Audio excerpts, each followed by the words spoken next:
All right. I'm going to record this, so the first part we're going to kind of go through, and then this doesn't take the whole time, and then there will be a substantial section of interactive stuff. So this is called the art of cross-examination. The art of cross-examination. Now we'll begin with a quote from someone named Francis Wellman in a book called The Art of Cross-Examination from 1936. And this is about cross-examination in the law. And Wellman says, more cross-examinations are more suicidal than homicidal. There are two reasons for this: a mistaken conception as to the function of cross-examination and faulty technique. And I like this quote because I think that it distills in a single sentence the two problems with the way that most people cross-examine. They either don't understand the function of cross-examination or the purpose of cross-examination, or they understand the purpose to be something that it is not, or they understand the purpose but they don't understand the technique that is required to fulfill or achieve that purpose. If you talk to judges or coaches of high school debate and if you got to have lunch with them at a tournament, or hear them when they're talking about debates and debaters kind of behind closed doors, one of the biggest complaints they'll have, in addition to trouble with flowing, paperless things, lack of clarity, one of the top things, maybe the top 3 or 4 thing, is that cross-examinations are not very good. They don't contribute very much to the outcome of the debate. They just aren't very productive. They're not very interesting. They don't keep the judge's attention. They don't showcase the student's knowledge. And they're just pretty weak. And my goal for this lecture is to provide an overarching philosophy of cross-examination that will help you understand both the purposes of the cross-ex and then how to effectively put into practice these ideas about how to cross-examine. There are several people who have largely influenced the way that I think about cross-examination: Ken Strange from Dartmouth, Ross Smith from Wake Forest, and then someone else who I'll quote in a moment.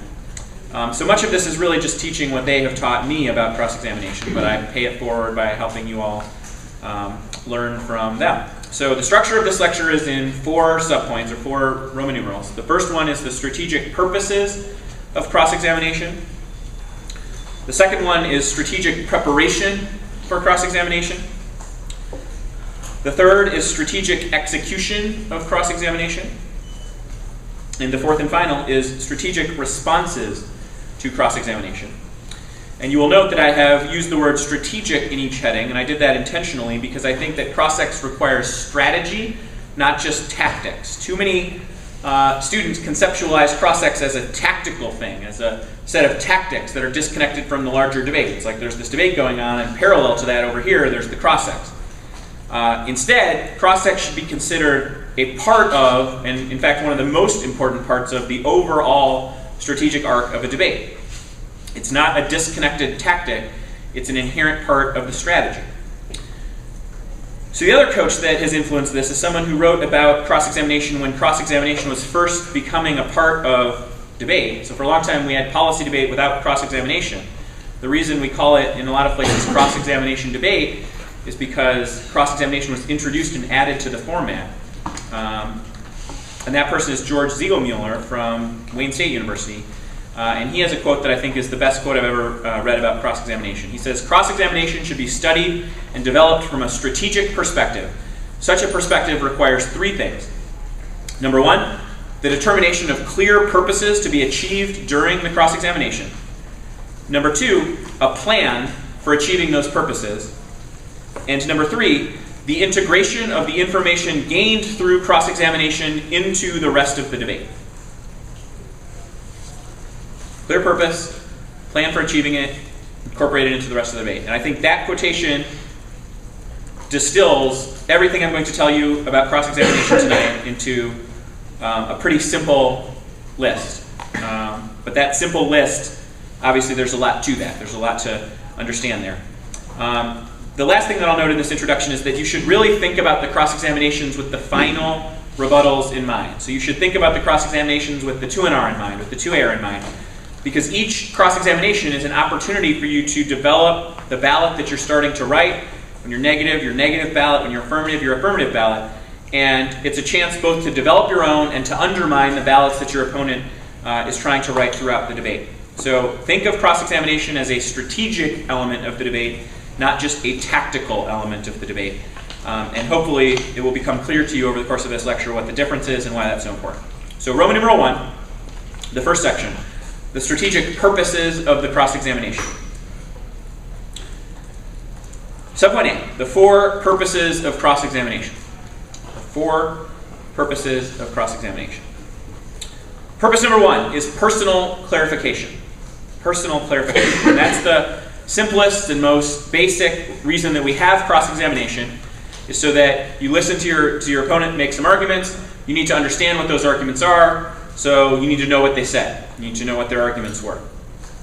This is the most basic purpose of cross-examination, and a strategic cross-examination will move beyond the basics. Most of the information that you could have garnered from asking about it in the cross-ex could be gotten in prep time, asking a quick question if it's just a flowing issue, like, can you confirm that the 2AC number 4 on politics was this, or what was the 2AC number 4 on politics?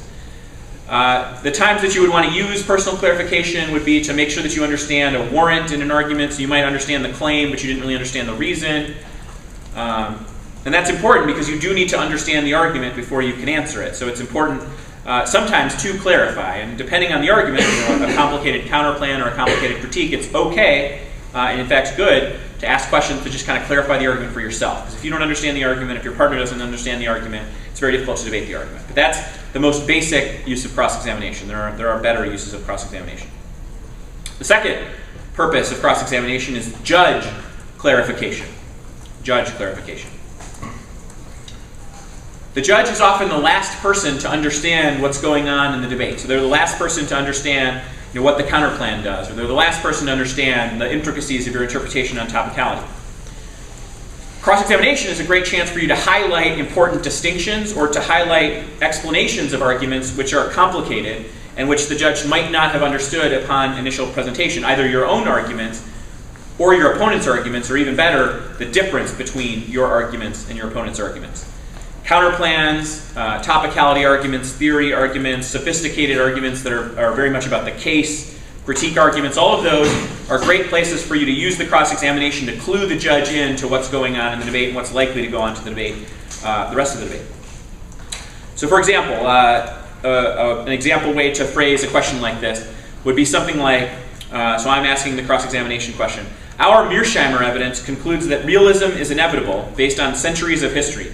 Your response is the Bleicher evidence that says that this denies individuals their agency. Is that correct? You're not going to get them to admit anything there, but all you did was you tried to kind of explain what the content of your argument was, what the warrant of your argument was, and then just highlight that their response to your argument was maybe not a direct response to your argument, or maybe that it didn't clash with the warrant of your argument.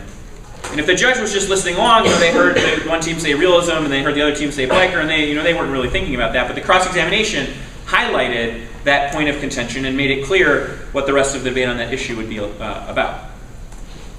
Judge clarification is not to clarify to the judge that you have won, or to get the opponent to admit that they have lost. That's not an effective use of the cross-examination. We'll talk more about that later.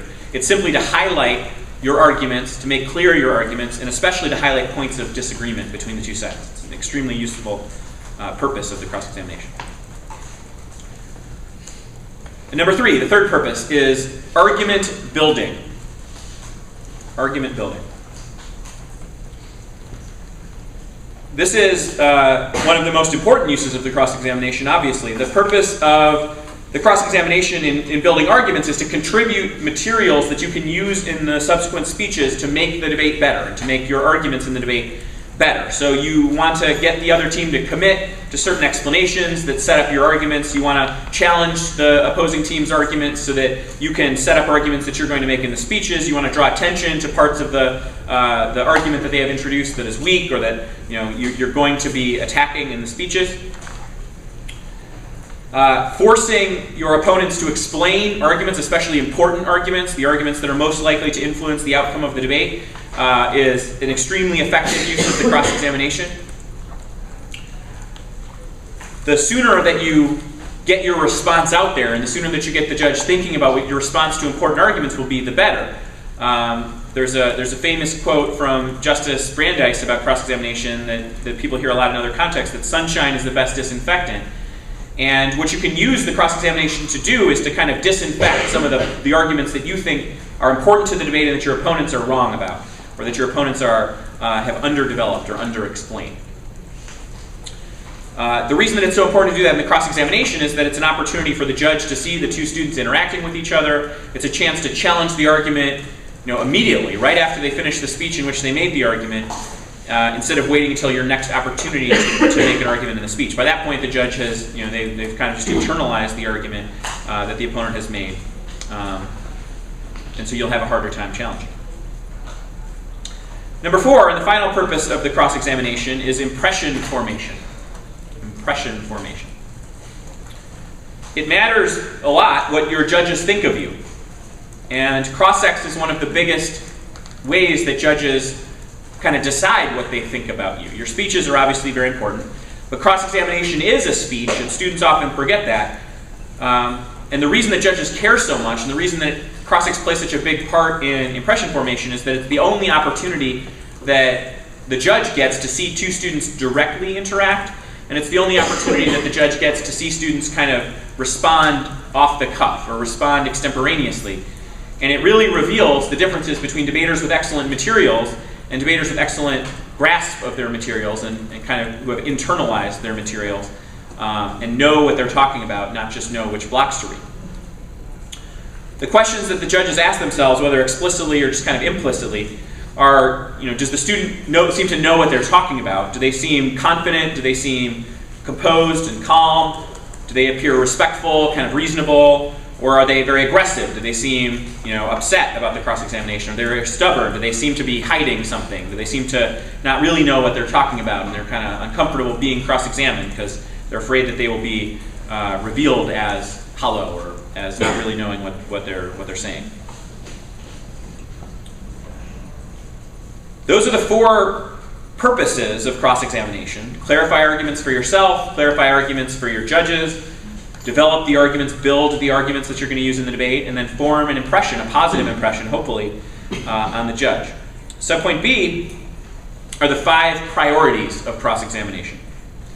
The 5 priorities. So we know kind of the purpose of cross-ex, but another way of thinking about it is what should a student's priorities be in cross-examination? Well, number 1 is you have to understand your opponent's arguments. And if you don't understand, you have to make sure that after the cross-ex is over, you understand the arguments enough that you can answer them. So there's a lot of different reasons that we have cross-ex. There are a lot of specific tactics that I'll talk about. There's a lot of strategic things that go into the cross-ex. But the first priority is just make sure you know what you're answering.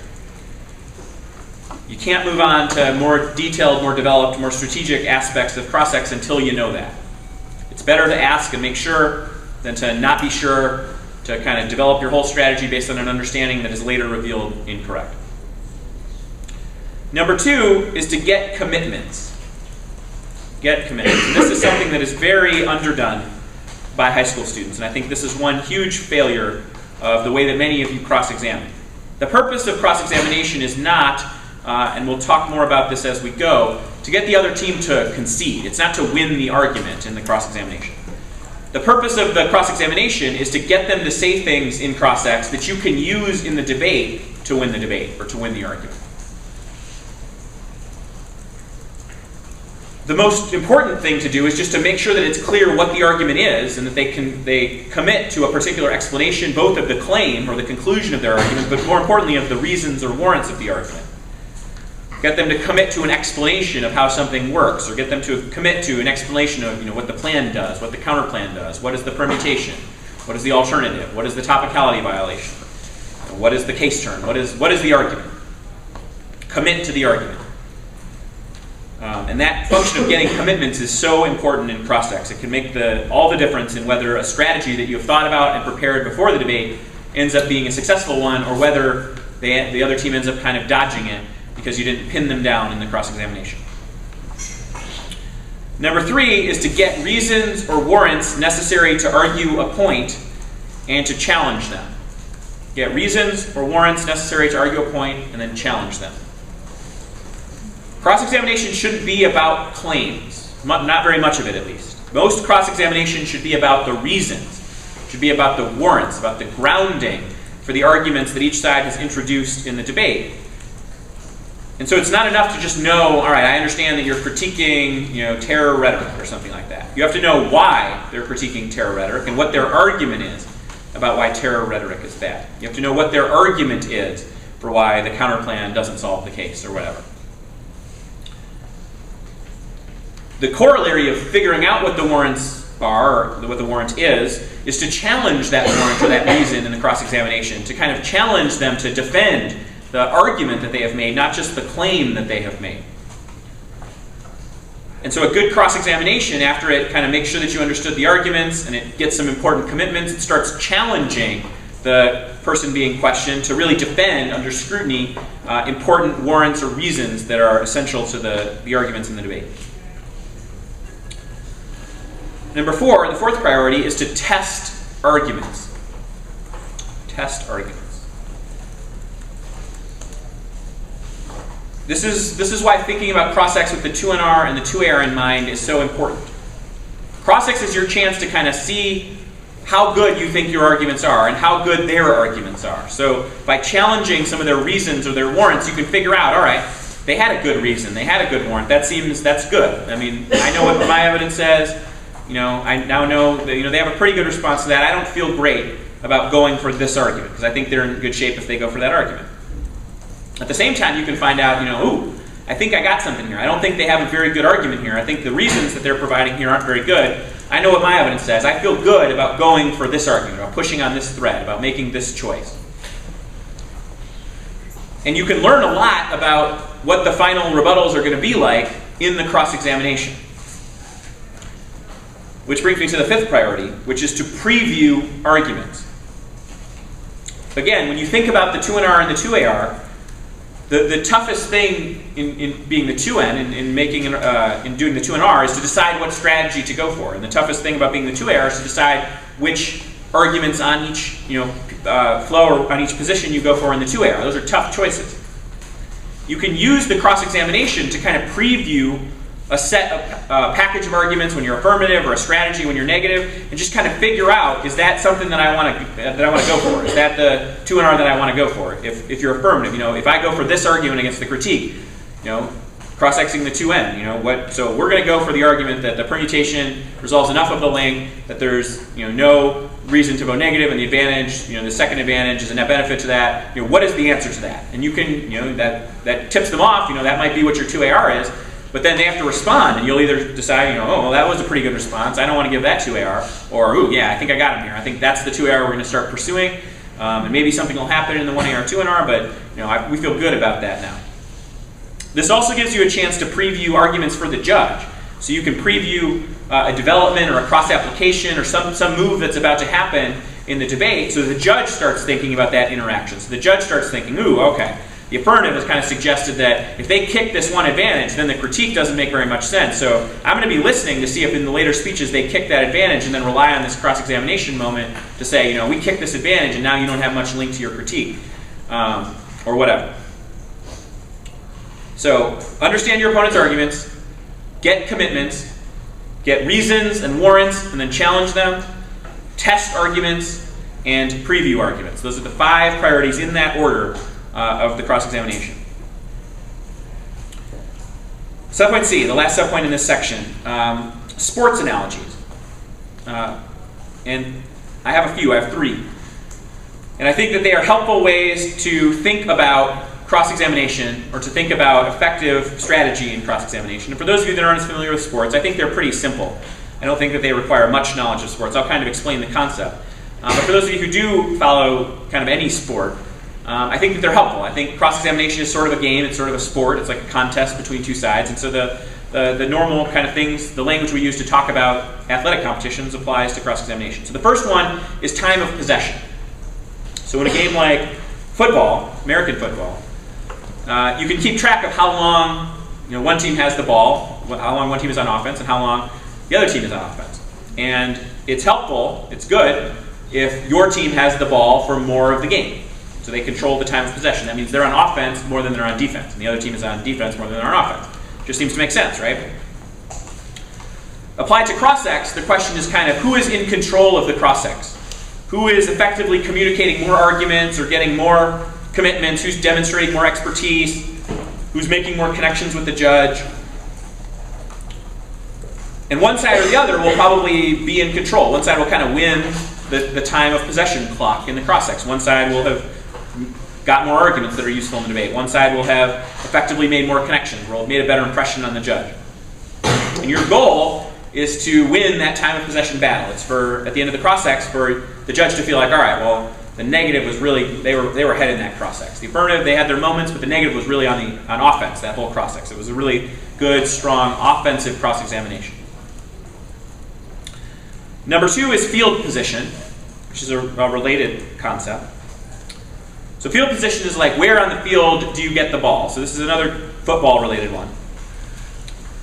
So if you regularly get the ball, deep in your own territory, back by your own goal line, you have bad field position because you've got a long way to go to score some points.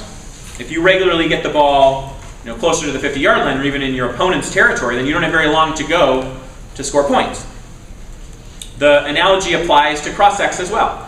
If most of the cross-sex is conducted kind of back in your territory, kind of protecting yourself, protecting your goal, trying to stave off the other team from making good arguments and making kind of scoring points in the cross-sex, then you have given up field position. You're losing the field position battle. The cross-sex is all in places where you're being very defensive. It's in parts of the debate where you don't want to talk about them, where you're just kind of protecting your end zone.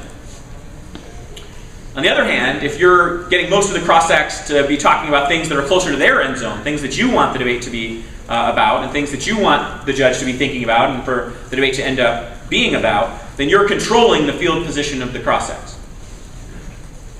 And the side that controls the field position of the cross-sex is also doing an excellent job of winning the cross-examination. If you can kind of keep the cross-sex putting pressure on them, then you're doing a good job in the cross-sex. Third, the final one, is assist to turnover ratio. Assist to turnover ratio. So this one is more of a basketball thing. So if you are an offense in basketball and you pass it to somebody else and then they score a point, you get an assist because you helped your team score points. If you have the ball and then you turn it over and the other team steals the ball and then they have the ball and they're on offense, then you've turned it over, you get a turnover. Good basketball players have a really high assist to turnover ratio. They assist their team in scoring points way more than they fumble the ball or give the ball up to the other team. It's helpful to think about cross-sex like this because a lot of what cross-sex is about is assisting your own team, your partner and yourself in future speeches, to score points. You don't necessarily score points directly in the cross-examination, but you set up points that are scored in the later speeches. Just like a really good point guard in basketball might not score a ton of points, but they get a lot of assists. They pass the ball to the scorers in good position. They make good passes, setting up the teammates to score. That's what cross-sex does. But the teammate in this case is yourself and your partner. Bad point guards or bad basketball players will turn the ball over a lot. They'll give up a lot of in their effort. A lot of times it's a player that's being really aggressive. They'll lose control of the ball, or they'll be very susceptible to a steal, and the other team will get the ball and they'll go score a point. That can happen in cross-sex too. You push too hard, or you ask a line of questioning which you hadn't thought through enough, or the other team is just real good and they capitalize on that cross-sex thread, and they kind of set up points that they're going to score, or even score points themselves in that moment of the cross-sex, then you've turned it over. I think I would consider that a cross-sex turnover. So your goal in the cross-sex should be to have way more assists than you have turnovers, way more productive threads that help your side score points in the final rebuttals than mistakes that let the other team score points in their final rebuttals. So time of possession, you want to be controlling the cross-sex. Field position, you want to be controlling where the cross-sex takes place. And assist to turnover ratio, you want to make sure that you're scoring a bunch of points and setting up a bunch of points, not allowing your opponents to do so.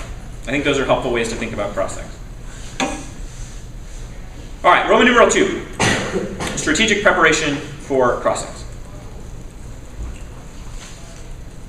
Some people are immediately confused or think twice about this whole Roman numeral because they're like, preparation. I didn't realize that I had to prepare for the cross-sex. I thought that was something that we just kind of did when it was our turn to do the cross-sex. And maybe we prepare a little bit during the previous speech. But, preparation, is this really a thing? Well, yes, this is really a thing. Like everything else in debate, preparation plays a huge role in whether you're an effective cross-exer. Some people that are struggling with cross-ex, they'll say, I'm really bad at cross-ex. My judges keep saying that I'm bad at cross-ex. I just need to get better at cross-ex. Yes, you need to get better at cross-ex, but one of the ways to get better might not be tweaking your technique. It might be to rethink the strategy and to prepare more so that you have thought about cross-ex and that you have practiced cross-ex and that you go into the cross-ex better prepared. It's the same way if you were like, I have a really hard time going for the security K. I'm like, okay, well, how often do you practice the security K? And you're like, well, I don't practice the security K. That's why I have such a hard time with it. I go for it and I'm not good at it. Like, okay, well, have you read through the security K? Well, no. I read it right before I extend it. Like, okay, well, have you read any of the the original articles? No, I have not done that. Okay, well, have you thought about how to implement the strategy of the security K? I have not. When it's my turn, I speak about the security K and I struggle. I don't do a very good job. It's like, well, of course you're not doing a good job because you haven't prepared. You're not ready to go for the security K. The same thing applies to cross-examination. So subpoint A, asking. So preparing for asking the cross-examination. Preparing to ask an effective cross-ex is something that starts at home. It starts way before you arrive at a tournament. And it is something that is very much a research-oriented skill. As you are preparing your strategies, whether it's a negative strategy or an affirmative response to a negative strategy, you should be thinking about the cross-ex the whole time.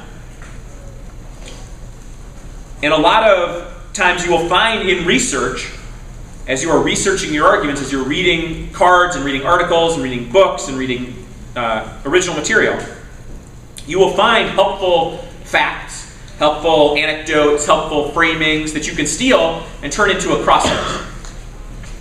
One thing that I like to always say is I don't ever really call it evidence or cards or blocks. I always refer to a debater's kind of arsenal of things as their materials. And you've probably heard me say that before, and you might have heard Repco say that or some other people say that. The reason that I think that is so important, the reason that I always say that, is that you should think expansively about what materials means.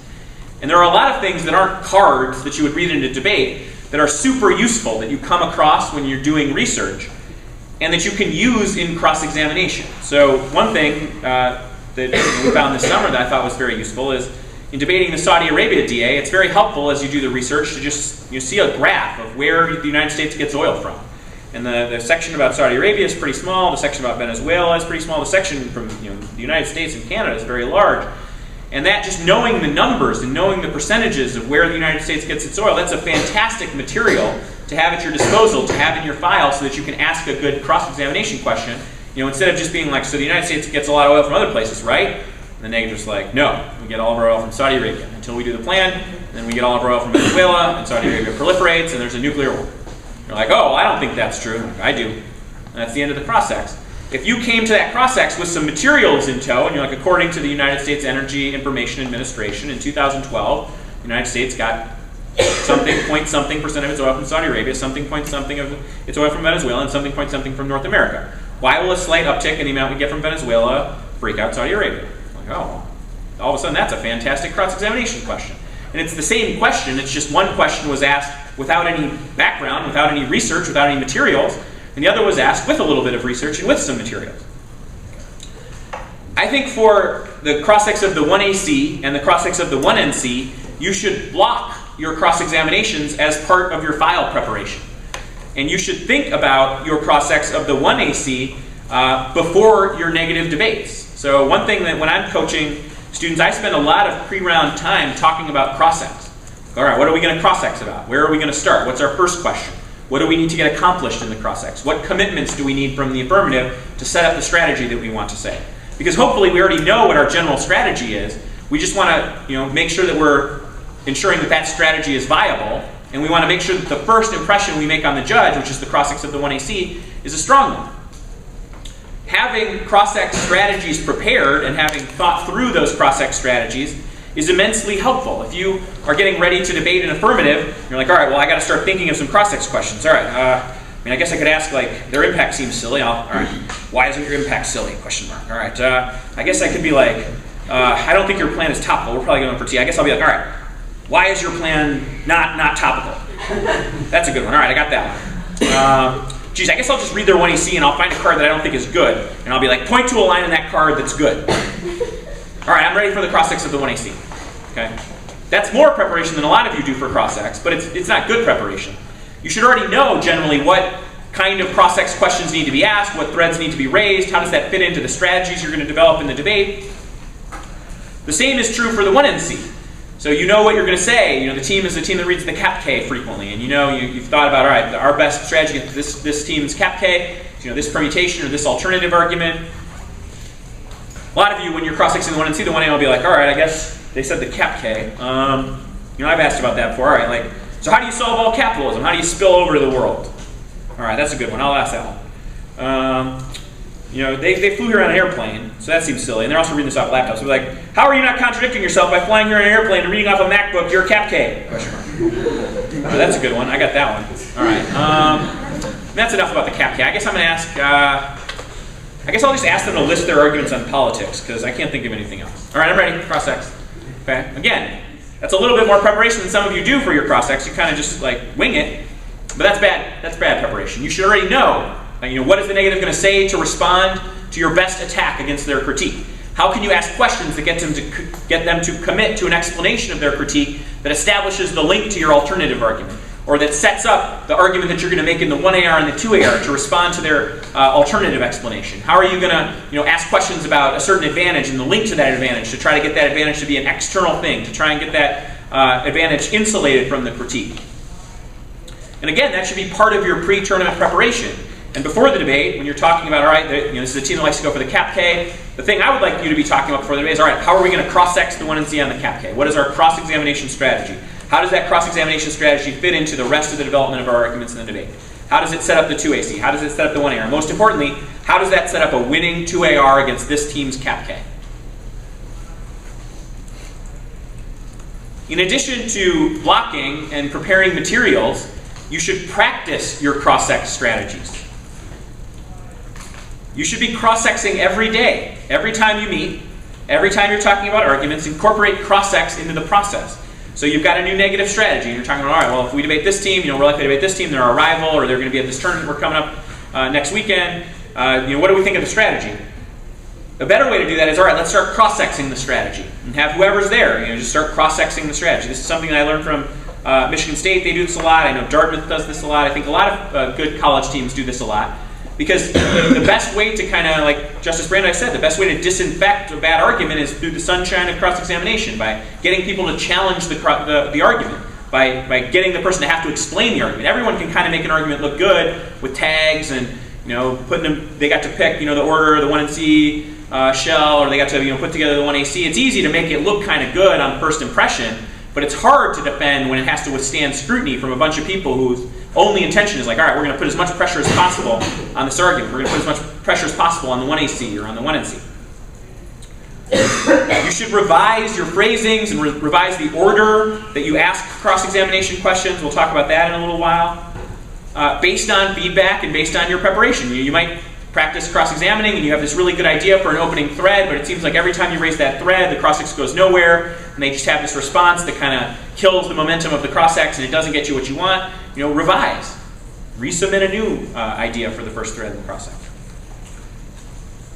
You shouldn't just have the same cross-ex questions in every debate. You shouldn't just have the same cross-ex plan. Just as you evolve your arguments, just as you change your 2AC arguments or your negative strategies, you have to change your cross-ex strategies as tournaments go on. Subpoint B, answering the cross-examination. How do you prepare for it? I think you should write out explicitly cross-examination blocks for the 1AC and the 1NC.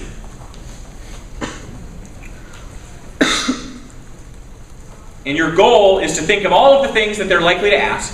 And this is very easy, because most people ask the same things about 1ACs and they ask the same things about 1NCs. And your goal is to provide a precise and consistent explanation that best makes the argument, doesn't make any argument that it doesn't need to make, so doesn't open yourself up to a link to something or an argument to something that you just kind of, you went too far in the cross-ex. And which sets up the way you want that answer to be developed in the speeches.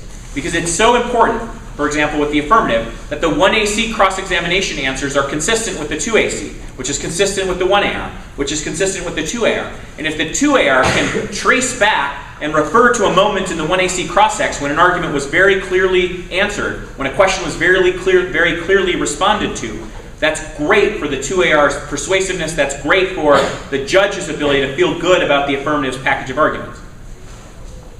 The same thing is true of the 1NC. When the alternative to the critique is excellently explained using the same language that the 2NR eventually explains the alternative in the cross-ex, that is such a powerful tool in the negative arsenal because it makes the affirmative's indictments of that alternative seem non-contextualized, or it seems not specific enough because the negative was very clear in the cross-examination. The first time that someone asked a question about the alternative, they nailed the explanation. That explanation did not change in subsequent speeches. So many debates are either lost or almost lost because of disparities between the explanation in cross-examination and the explanation in the speeches. Or even worse, because someone answers a cross-examination question in a silly way, in a way that they didn't need to ask, because they got upset or they got talking before they thought about it, and they said something that they didn't mean to say. That's how most process counterplans become competitive. It's how critique links become basically unbeatable because you say something in the cross-examination that you hadn't thought about, and you've committed yourself to an explanation that the other team capitalizes on. Once you have written these blocks, you should practice reading them, and your goal should be not to actually read them in debates, but to have them in front of you so that you can quickly verify, all right, I know how to answer this question, let me make sure, yep, and then quickly, all right, say the answer.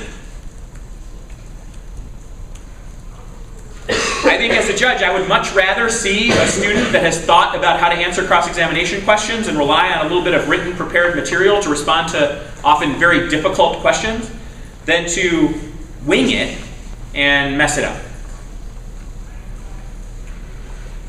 This is also useful for 2As and 2Ns. You know, the 2N gets, if they go for the critique or they go for a counter plan, there's similar cross-examination questions raised every time they do it. You should think about and prepare a block to the questions that are most likely to be raised. So if you're going for a QPQ counter plan, you know that they'll raise questions about competition or about solvency and say yes and say no. Having an explanation that you're ready to roll with in cross-examination that is consistent with your explanation in the 2NC and consistent with what you want to say in the 2NR is immensely valuable.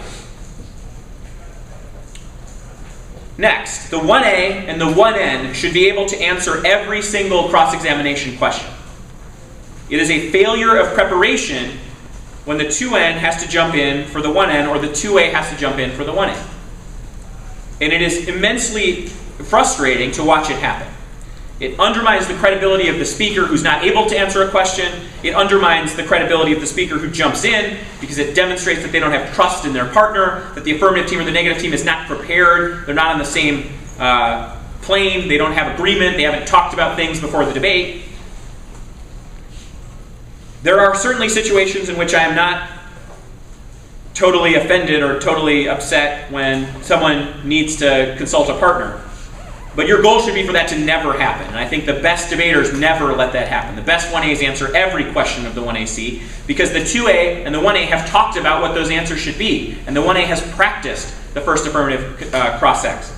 And so the 2A has no reason to worry. The 2A trusts that because we're on the same page, because we have practiced, because we know what we're going to say, because we have blocked what we're going to say, the 1A's got this. Same thing in the negative. There's nothing more frustrating than watching a 2N jump in at the first moment where someone asks about an argument that the 2N is likely to say. It's very bad for your ethos. It telegraphs your negative strategy. It undermines the credibility of the 1N. It's just silly. And so those of you who are obsessed with, like, can we tag team? Is it okay to tag team in the cross-examination? Of course it's okay, but it's a bad decision. It is an unstrategic use of the cross-examination. And so your goal should be not to do this ever. And I actually mean ever.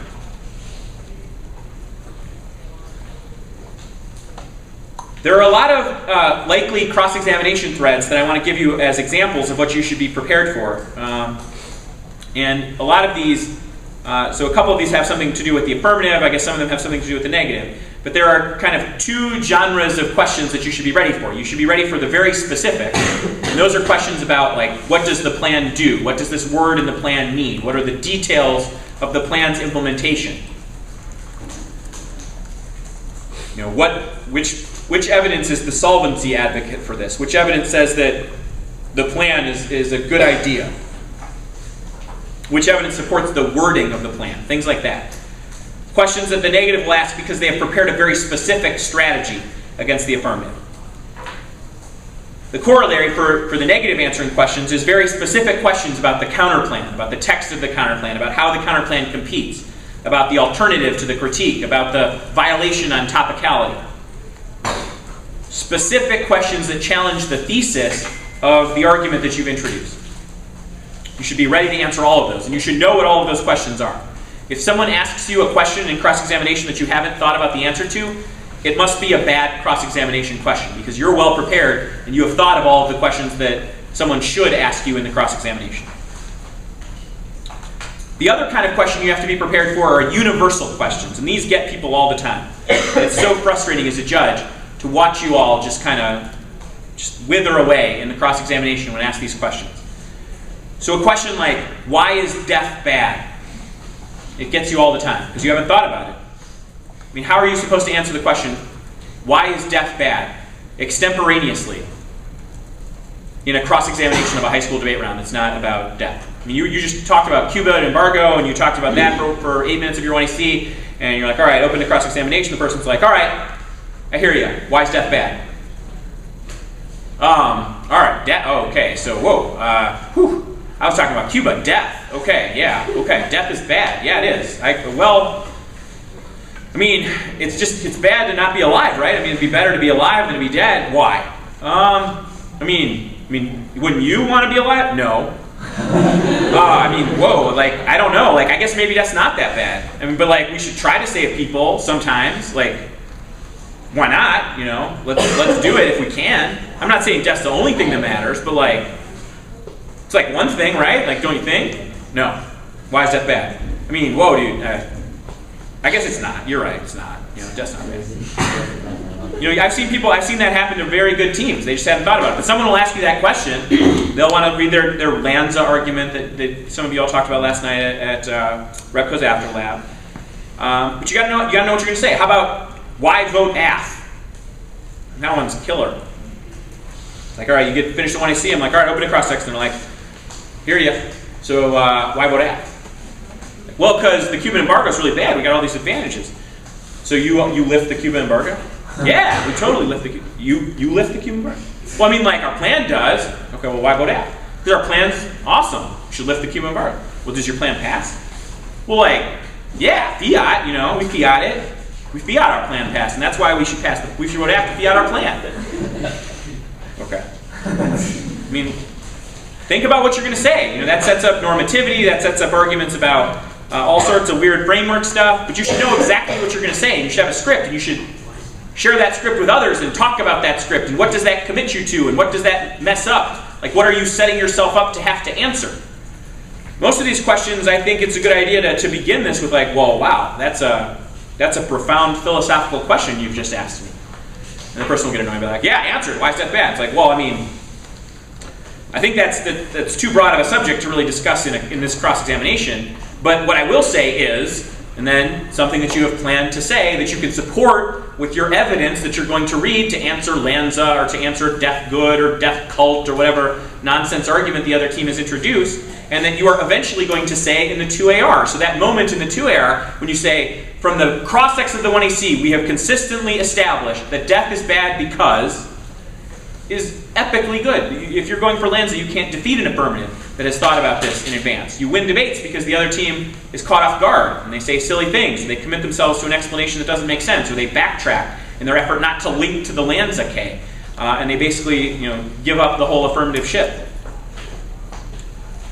Other questions. When does the plan pass? I've seen that one kind of put an iceberg in the path of the AF many times.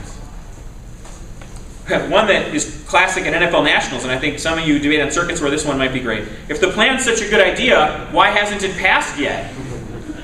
That one kills people. I heard that this year at NFL Nationals for the first time in many years because I haven't been judging that style of debate in a while. And I was like, oh, that old question. I love that question. Because you watch the 1A and they're like, well, because, Congress doesn't know about our plan. Oh, so Congress doesn't know about the Cuban embargo, huh? Okay. Any other reason? Well, Congress, they just make bad decisions a lot. And I guess, there's like some people who don't like the Cubans. Yeah. Oh. politics, right? But you just, I mean, they just asked you a basic question and you just folded. And you're like, well, because we're going to first say that we don't know anything about reality and make ourselves look bad by saying that Congress doesn't know about the Cuban embargo, but then we're going to one-up ourselves and give you a link to the politics. That's our plan for the cross-sex. That's how we're going to use our cross-sex. Cross-sex scouting is really important against the top teams and like the top opponents, the opponents you care most about. So it doesn't matter where you debate or what circuit you're on or what tournament you go to. There's probably a couple of teams that are like the team you want to beat. Those are your biggest opponents. They're your rival maybe.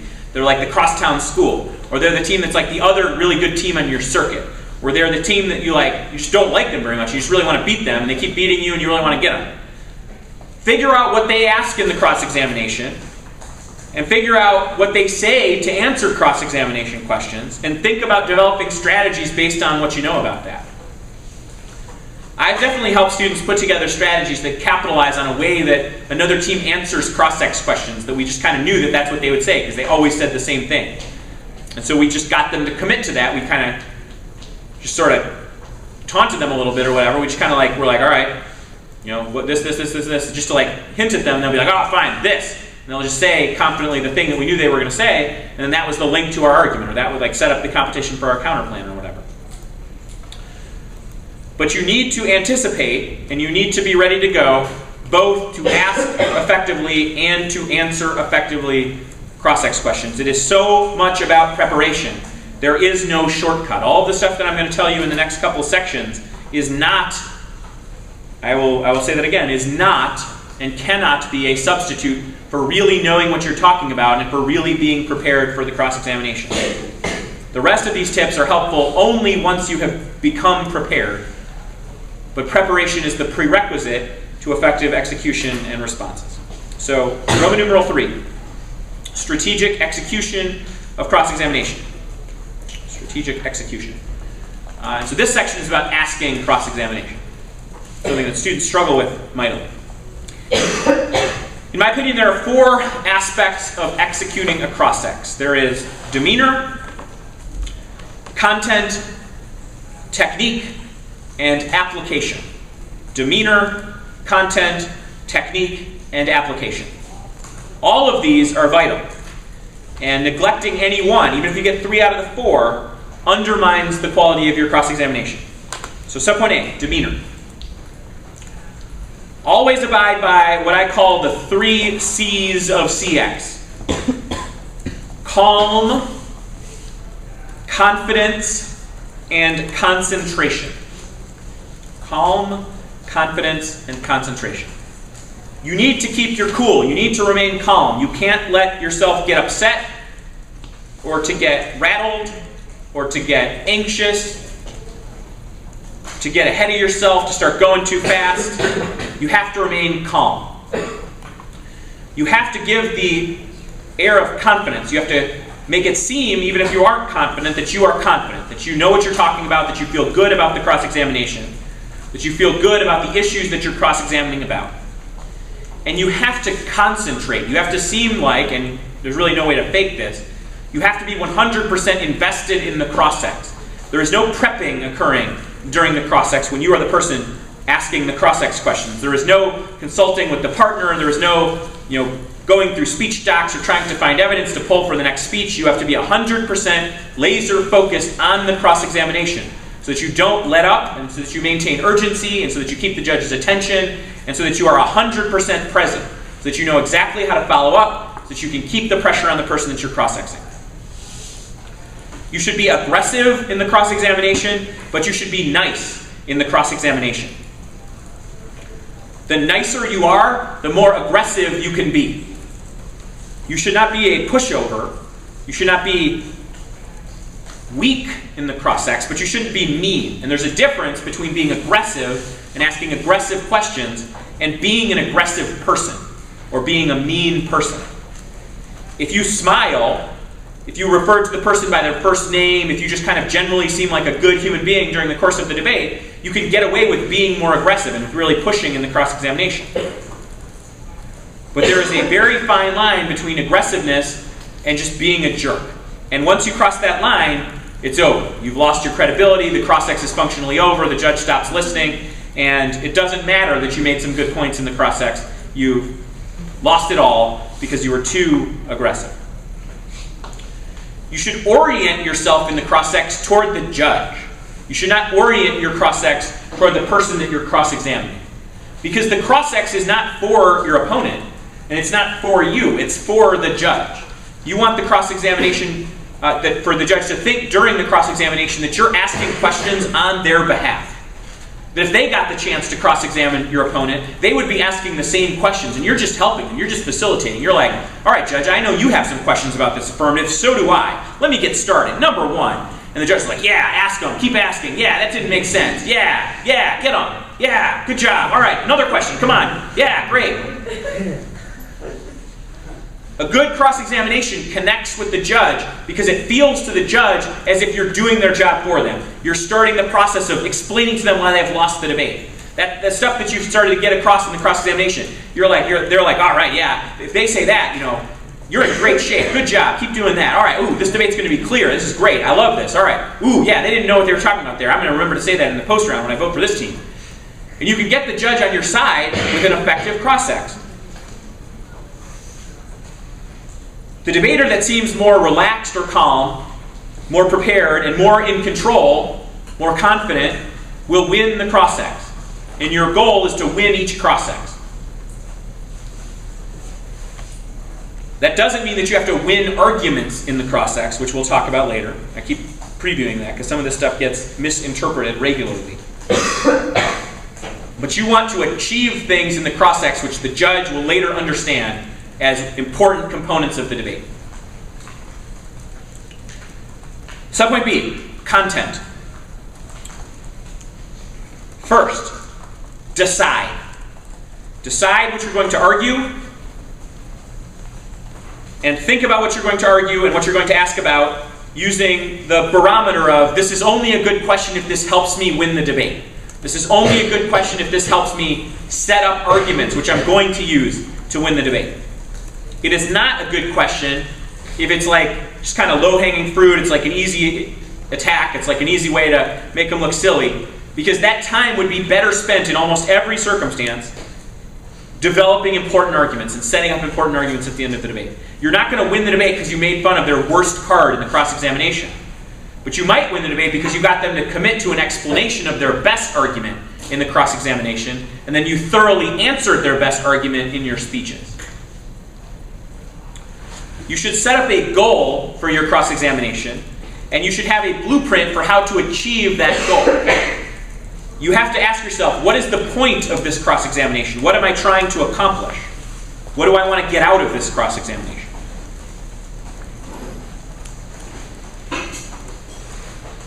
The things to cross-ex about are central arguments. They're things like kind of decisive arguments in the debate, ballots that the other team is trying to write, arguments that they're likely to make in rebuttals.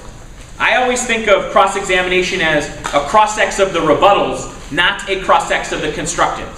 So yes, the 2N cross-examines the first affirmative constructive, but what they're really doing is they're cross-examining the 2AR.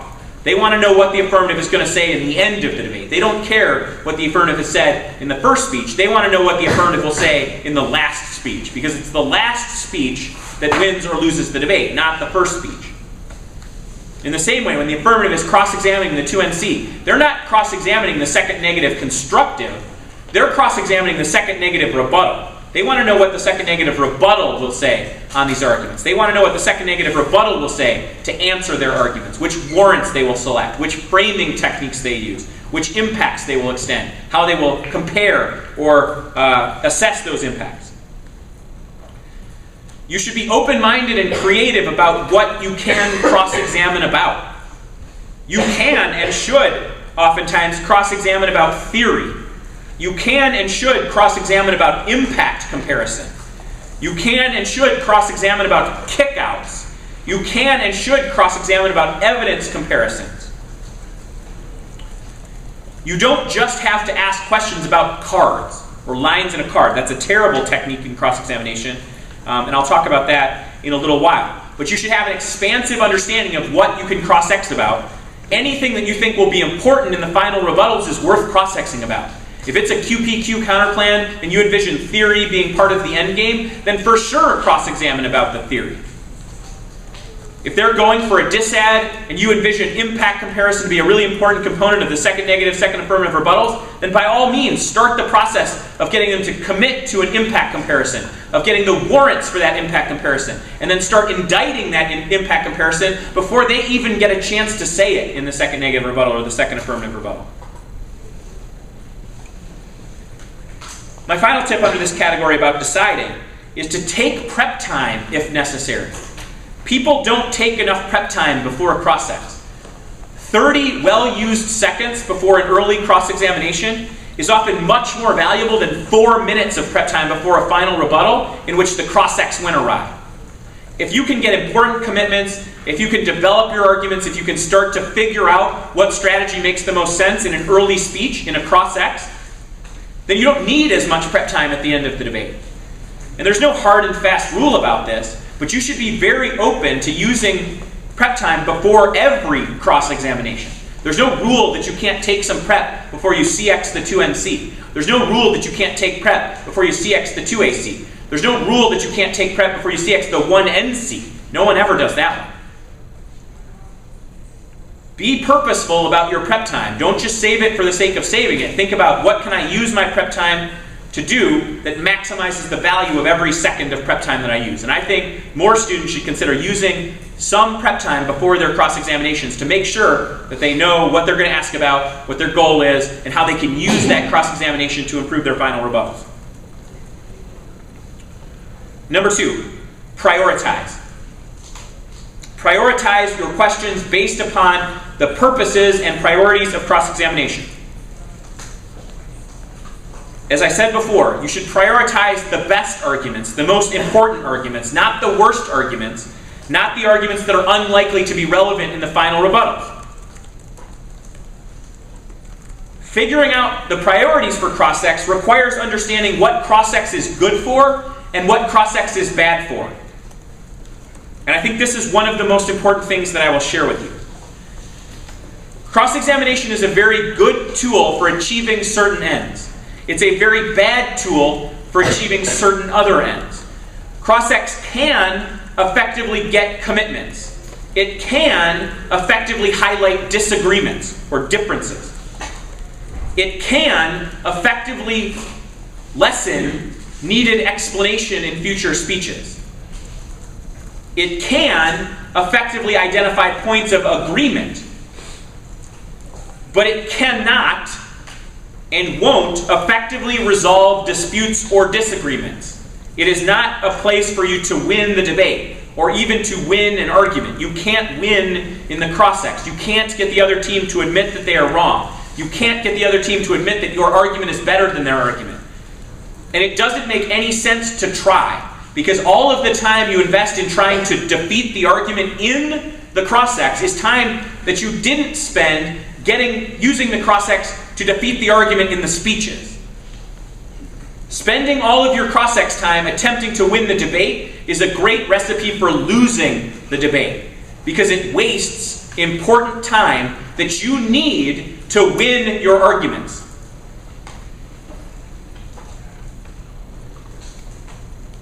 As you're prioritizing, prep the sequence.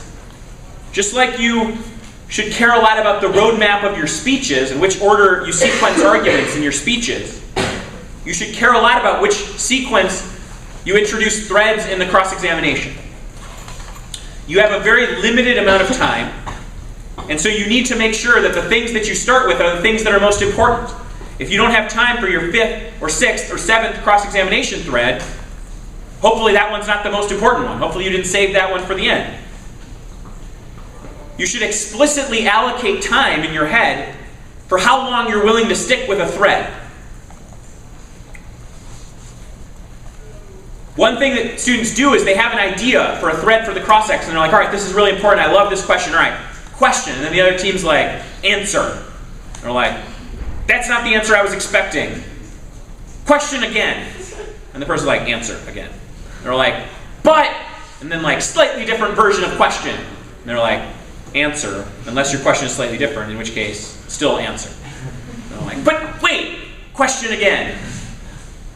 And you get you just invest most of the cross-examination, maybe the whole cross-examination, on the same question, because you didn't really think about, all right, is this the most important thing? If I word the question this way, am I likely to get something useful in the debate? If I word the question this way, are they likely to just block me and I'm not going to get anything out of that? You didn't think about that, and you certainly didn't think about, all right, well, if I spend 15 seconds on that, 20 seconds on that, I got to move on because I got these other priorities. I got other things to do in the cross-examination. Think explicitly about how much time you're willing to commit to any particular thread. Only raise the low-hanging fruit questions if you have time. One of those in the end of the cross-ex, I'm okay with that. Some people, when they teach you about cross-ex, they're like, find their worst card, make fun of it in the cross-ex. Find their second worst card, make fun of it in the cross-ex. Find their third worst card, make fun of it in the cross-ex. And after the end of the cross-ex, they'll look bad and you'll look great. Maybe, but I think you look bad because you just asked 3 questions about 3 terrible cards that you could have beat in the speeches anyway, and you wasted all your cross-ex time, and you didn't really help me as a judge at all understand the important arguments in the debate. You didn't at all help me understand the nuance of your good arguments. You didn't at all help me understand the nuance of their good arguments. You didn't at all help preview what you're going to say in the final rebuttals. You didn't at all help me understand the core controversy of the debate, the nexus issue that you're going to be talking about at the top of your 2NR or 2AR. So I think, I'm not that impressed by your cross-ex. And certainly some people can be impressed by those questions. I'm sure you can think of great examples of people who, had a great cross-ex moment where, the person being cross-ex was real bad because they just kind of got them. The piece of evidence wasn't very good. But I always just want to ask, who cares? Like, yes, you undermine their credibility a little bit, but you don't win the debate because you undermine their credibility. Why don't you undermine their good arguments? Why don't you just dispense with their bad arguments in the speech? That's easy. Why don't you do the hard stuff in the cross-ex? Why don't you start using the cross-ex to do the heavy lifting of debate, not the easy lifting? It's easy to cross-examine their worst card. That's not hard. If you need one, if you feel like you're losing the ethos battle and you need to fight back on ethos a little bit, go ahead, add one of those in at the end of the cross-ex if you got time. But that should not be your whole cross-ex. If that's your whole cross-ex is a strategic failure, even though it might be a tactical success. The other thing I'll note before moving on is that some people talk about distracting and faking out the other team with questions.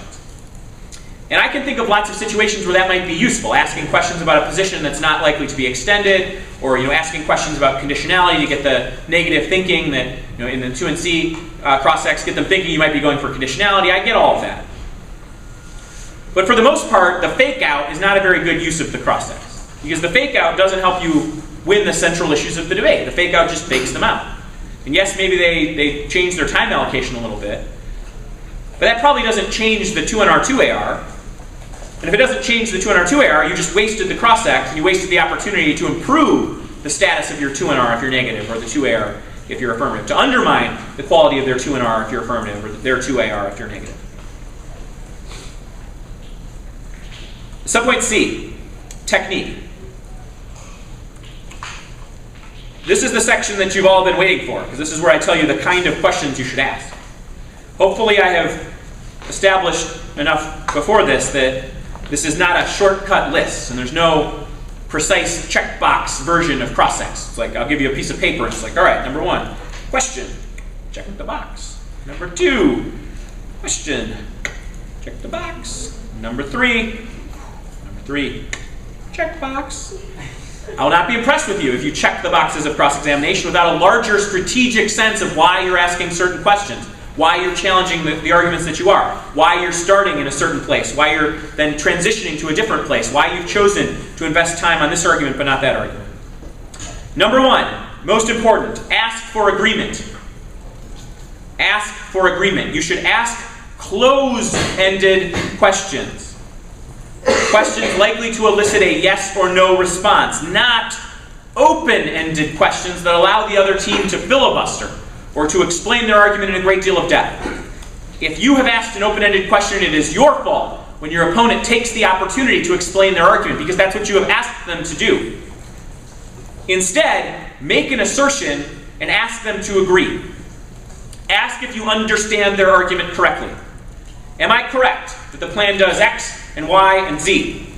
If they say yes, great. You got them to confirm and commit to what their plan does, and they only got to say one word.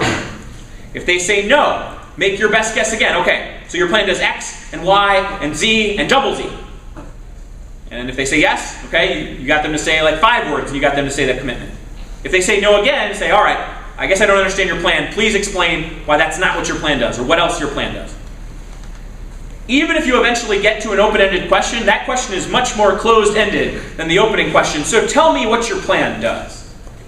Or tell me what your link is. Or tell me what your counterplan does. Or explain to me the world of your alternative, please.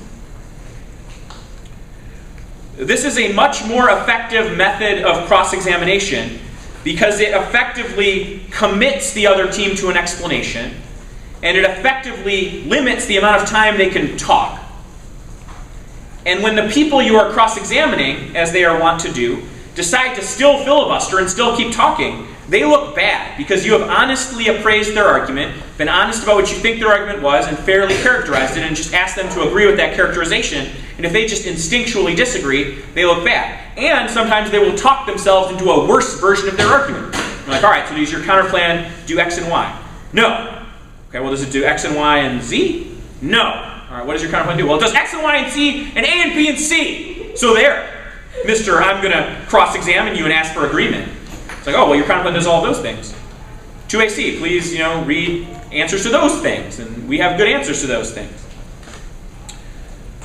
One method of asking for agreement that I think is especially powerful is to transform the, boy, your argument seems silly question, please explain how it makes any sense, into a powerful threat. Here's an example. So you all know about the pink tide dissent, right? A lot of you are instinctually like, boy, the pink tide, it seems to have a lot of internal links. That doesn't seem to be a very probable dissent. This seems like a little bit of a contrived dissent, right?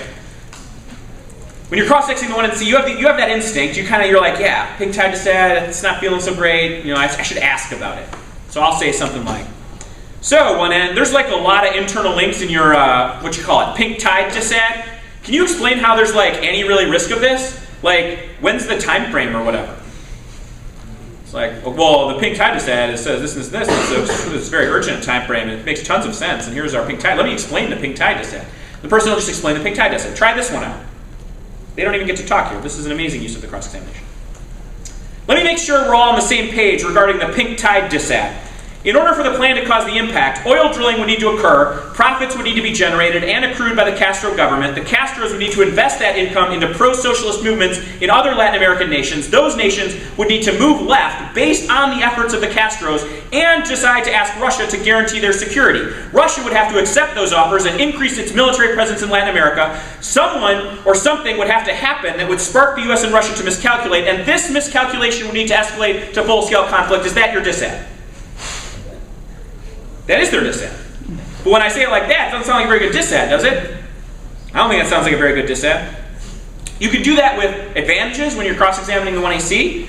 You can do that with disadvantages. You can do that with add-ons. Add-ons are great to do that with, because the add-ons are usually missing several internal links. And you can even put in there like, apparently something would need to happen, and then the impact. This is a use of the cross-examination which just highlights their argument. All you have done is summarize their argument, but you have done so in a way that the judge is like, wow, that seems kind of far-fetched. No. Because when the judge was flowing the pink tide dissent, they weren't thinking critically about the pink tide dissent. They were thinking about how hungry they were and how much they were looking forward to getting food after the debate. Or they were worrying about their students and how bad they were going to be in the cross-examination of the debate that they were just starting. Asking for agreement is the number one thing that you need to do in the cross-examination to be good. Open-ended questions should only be asked when commitments have already been established and when you're starting the process of challenging. It should not be the process of getting commitments. You don't get commitments through open-ended questions. You get commitments by asking for agreement. Learn this, and you will immediately be substantially, very substantially better at cross-examination. Number 2, maintain a sense of urgency. Skip easy, comfortable questions unless you definitely need them. Downtime is wasted time in the cross-ex. One of my biggest complaints about cross-sections, even cross-sections of students that use some of the other techniques I like, is that the time is wasted. It's 3 minutes. You listen to the debate speeches and everyone's going a million miles an hour and they want to read all of their cards and they're like frothing at the mouth and breathing heavily and sweating, and it's like a full, like they're just going 100%. And then they do the cross-section and they're like, all right, so like, you're pig-tied instead. You read that, right? Yeah, okay. So like, it's kind of contrived, right? You don't think so? Well, I do. I guess we'll have to agree to disagree. Hey, this is my cross-section. Anyway, I don't know. I'm not supposed to say that. Anyway, so like, let's go to the politics DA, all right? Can we go to the politics DA? What's your fourth argument? All right. Back to the pig-tied DA. Let's talk about that again. So, actually, politics. I had a good question about politics. Your argument is that it won't pass. Is that right? Okay. But we read evidence that it will pass. So, like, why is your evidence better? Can you point to a line that your evidence, where it says your evidence is better? Can you point? Okay. Well, I mean, this is. Oh, it's not going anywhere. All right. Hey, do you have any questions? What's the status of the counterclaim? Okay. That's what you all do in the cross-section. It's terrible. I don't understand the difference. You know, in speeches, you're so urgent. I wish you would slow down in your speeches, and I wish you would speed up in your cross-section. Downtime, the most important reason that downtime is bad is obviously that it wastes your own time. But the other problem with downtime is that it gives the student a break. In the same way that I'm sort of making fun of how fast you go in the debates and how tired you are, you know, that's sort of a joke, but it's also serious. When you're done with a constructive speech, an 8-minute speech, you were going, you know, fast, and you were reading fast, and you were breathing, and you were really getting arguments out, and you were thinking, you were really focused and mentally, you know, concentrating, and that was a tough 8 minutes. That was like a full concentration 8 minutes. A lot of you aren't very good at concentration. You know, you've grown up in a culture where you're constantly looking at email. Half of you are, you know, chatting with each other now. You're video chatting silently with your friends at home or whatever. That's just kind of what you do, and it's okay because that's like you've learned that that's what you do. But in a speech during a debate, that's like the most focused any, you know, student of your age is ever. And then immediately when the speech is over, you're like, whew, all right, cross-section. If the person gets on you right away, they're like, all right, first, you know, tough question, second, tough question. You're like, whoa, just give me a break. I just gave this speech. I gotta like check my Facebook before you start asking me questions. I don't know what happened in the last 8 minutes. You know, something could have happened on Twitter, or like, I got a Snapchat notification during my speech. I gotta respond to that, right? If you give them a moment, so after the speech they're like, beep. And you're just like getting your stuff up. I'm just like, whew. All right. And then they mosey over and they're like, all right, are you ready for the cross-sex? Yeah, let me grab my timer. It's my iPhone, because I don't have a timer, because I'm a debater.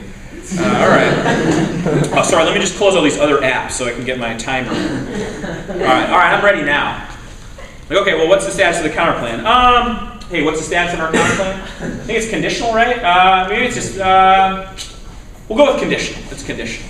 So again, by that time, the person's taking a breather. You know, the judge is like zoned out because it's like they listened to a speech and they looked at their Facebook and they started thinking about ordering dinner. You know, they were like cutting a card or something. You know, every judge has a different way to distract themselves. They were looking at the royal baby coverage, whatever they were doing.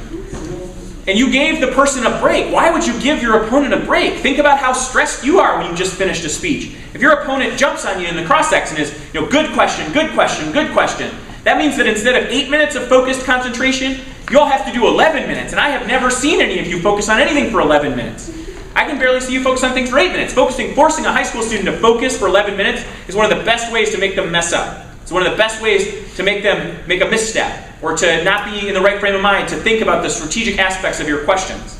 There is nothing more valuable in a cross-section than a sense of urgency, than keeping the pressure on, than challenging the student to respond in difficult circumstances, when they are feeling stressed, when they're tired, when they're having trouble focusing. That's when you got to pounce. Don't give them a break. Breaks are bad. That's why I'm not giving you one. Number 3, don't dwell. Hold it for a little while. Don't dwell. I've given cross-section lectures for a long time, and the examples that I always use are like Perry Mason. That's the one that Ken and Ross used to use. Does anyone watch Perry Mason? I feel like that's like not really a thing anymore.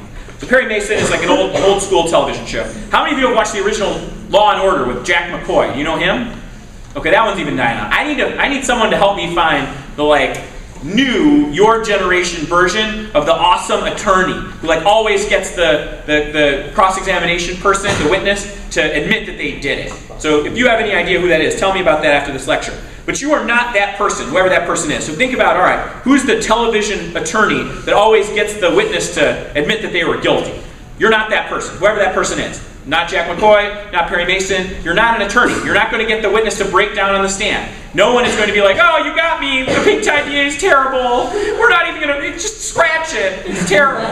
You're not going to get someone to be like, you're right, our app has no impact. It's totally contrived. I don't know why we even read it. Oh, it's terrible. No one ever does that in the cross-ex. And if someone does do that in the cross-ex, they're so bad that you'll beat them anyway. You should not prepare to defeat that kind of person in the cross-examination. That's not who you should be cross-examining. You have to know when to cut off a thread when it's clearly going nowhere. At some point in the cross-ex, they will just disagree. This is why cross-ex is a terrible method for resolving disagreement. It's just a good method for identifying disagreement. It's easy to get the other team to kind of say what they disagree with and to highlight that for the judge. It's impossible to get the person to be like, this is what we disagree about, and you are correct about this disagreement. That doesn't happen ever.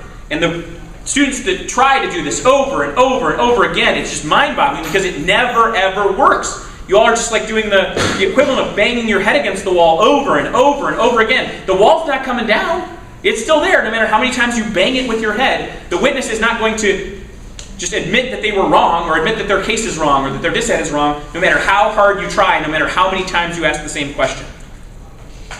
Number 4, prevent rambling. Rambling. Most debaters were born rambling men or women. They love it. Any opportunity they get to ramble, they do it. Like, so your dissent sucks, right? No, our dissent's awesome, so is our K. Also our counterplan, our T argument, your ass terrible for a multitude of reasons.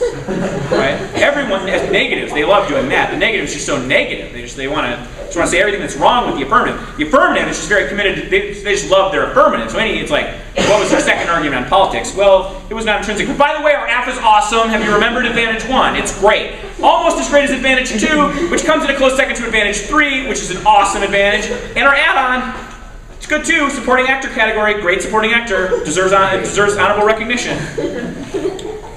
The best way to prevent rambling is just to ask good questions, of course. To ask closed-ended questions, to ask questions that challenge them, because if you actually challenge them, they can't filibuster because you're asking hard questions.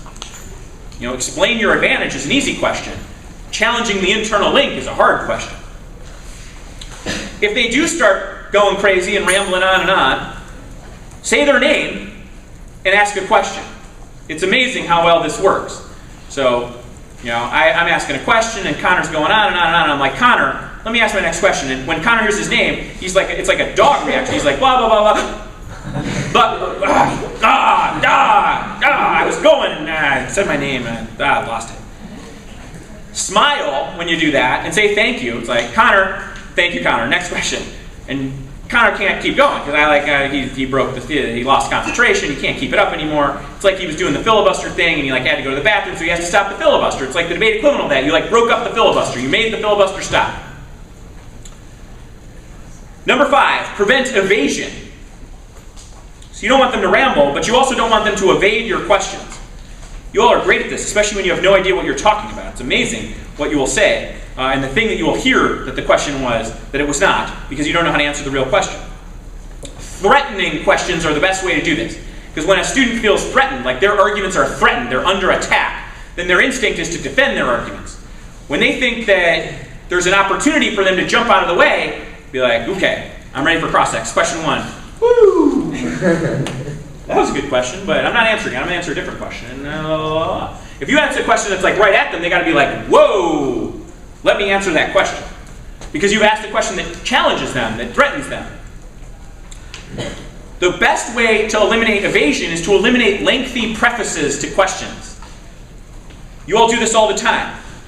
You have some idea about what you're going to ask, but you haven't thought about how to ask it. So you're like, our evidence is about the Senate passing immigration reform and how that paves the way for the House passing immigration reform. Your link evidence is about how the Cuba lobby is very influential in the Senate. So how does your link turn affect the House, which is key to the vote? Answer that. The person's like, I'm sorry, I don't understand your question. Can you rephrase? Or I'm not sure what you meant. Can you ask that again? And so your whole thing, and then you get frustrated because you're like, I can't say that again. I don't even know what I said. It didn't make any sense. Like, well, how's your link about the house? I'm like, well, our link's about the house because of this and this and this. You're like, And so you actually hurt yourself in the cross-ex because not only did you not get across what you were trying to say, you gave them an opportunity to make you look bad, and you gave them an opportunity to answer your argument in the cross-ex, which is not what you wanted to have happen. You wanted to challenge them, not just invite them to explain their argument to the judge. Controversial assertions are a great way to get someone to evade in the cross-examination. If you begin your question from a premise that they are likely to contest or that is contestable, then they're not going to answer the question. So if you're like, given that capitalism inherently causes poverty, how can you possibly win that capitalism is a good system for healthcare? Like how? How could you? The person is just going to be like, well, I disagree. I don't think capitalism inherently produces poverty. If your question is, how does capitalism produce a better healthcare system? Let me explain. Our evidence indicates that capitalism creates medical innovations, and it provides financial incentives for companies to invest scarce capital into developing new healthcare resources, which are crucial to save lives. Like, oh, good job with that question. You just gave them an opportunity to explain their argument. Be specific and try to ask a specific question whenever possible. General questions are easy to evade. Specific questions are hard to evade.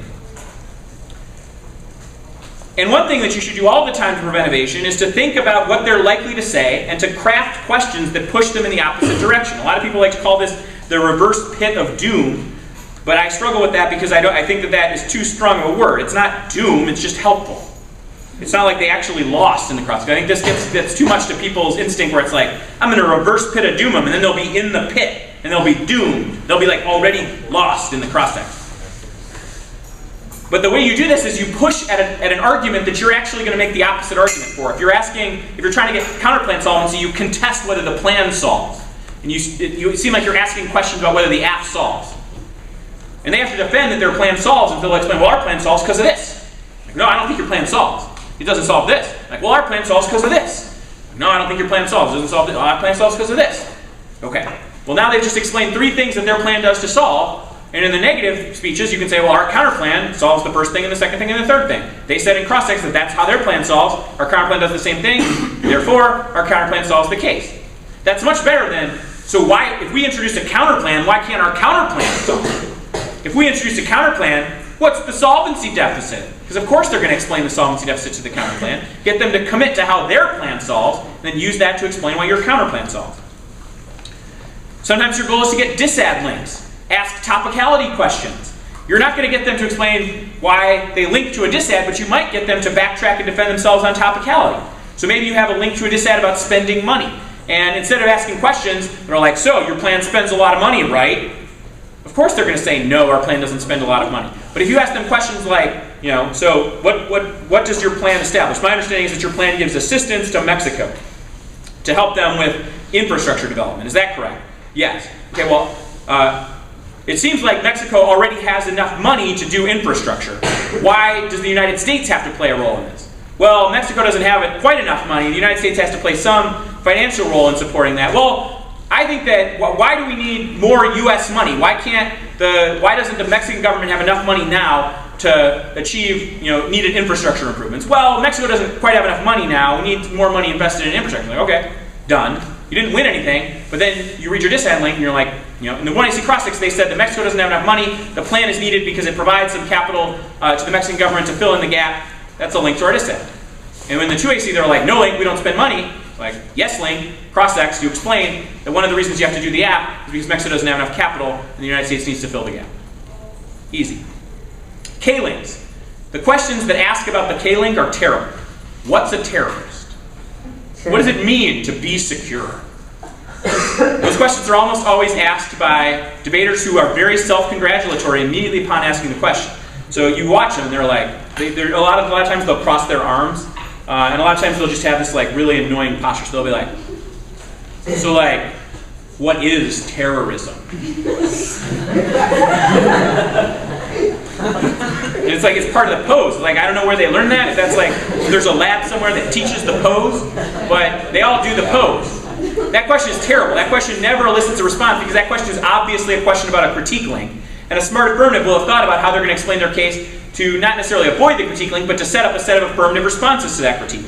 If instead you ask harms questions and make it seem like you are cross-examining the harms and contesting whether their harms are real, they are very likely to overreact and hype up their harm.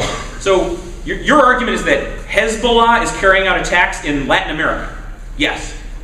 Why is Hezbollah carrying out attacks in Latin America?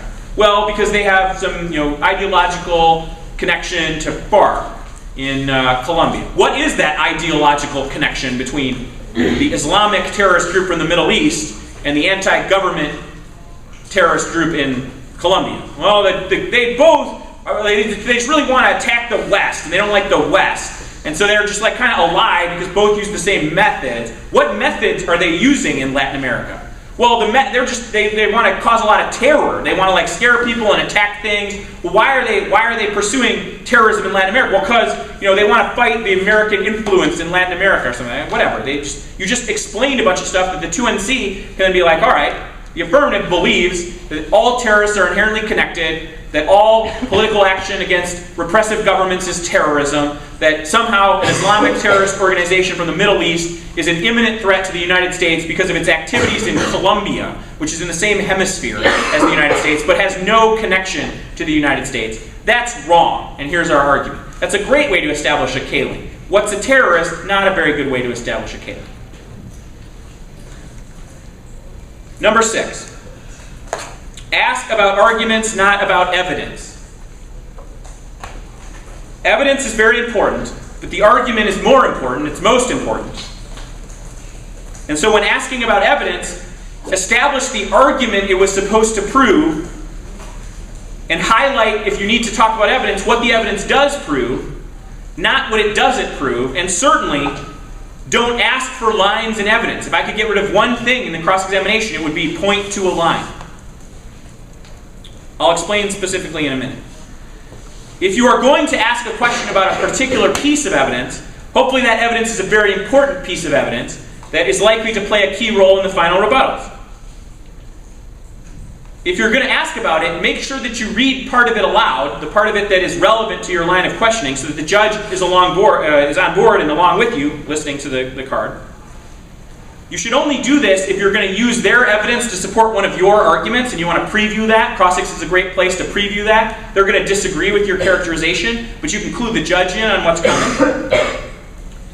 You can preview criticism of evidence that you're going to issue in later speeches.